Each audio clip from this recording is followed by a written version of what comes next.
I don't know. I'd be a lot better off if I would have studied more when I was growing up, you know? But you know where it all went wrong was the day they started the spelling bee. Because up until that day I was an idiot, but nobody else knew, you know? And the spelling bee day, popped up. All right, kids, up against a wall. It's time for public humiliation. Spell a word wrong, sit down in front of your friends. You know, that's great for little egos. Hey, look at me, I'm a moron. I wasn't even close. I was using numbers and stuff.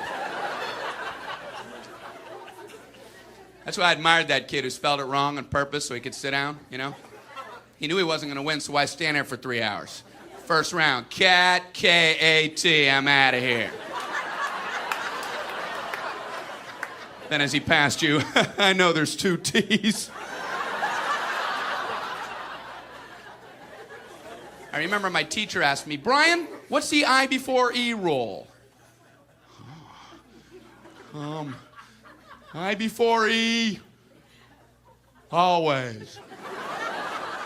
What are you, an idiot, Brian? Well, apparently.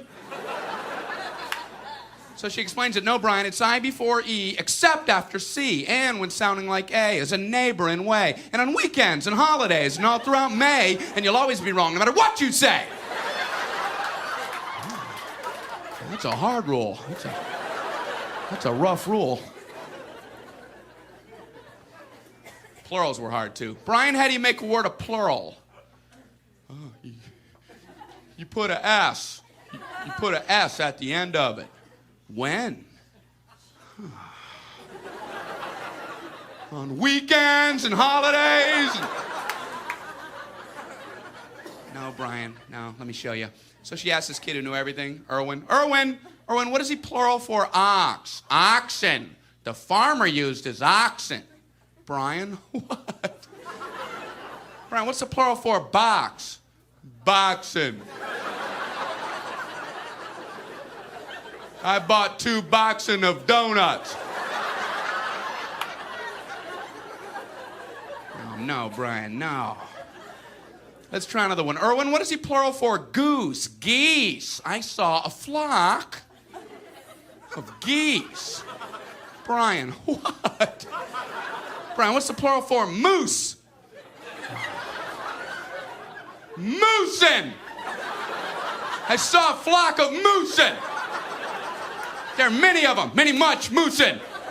Out in the woods, in the woodsin. The meat's wanting the food. Food is the eating, is it? The meat's wanting the food and in the wooding in, is it? And the food in the wooding, is it? Brian. You're an imbecile. Imbecilin'. What, are you speaking German, Brian? German. Jermaine. Jackson 5. Tito. Brian, what the hell are you talking about? I don't know, really.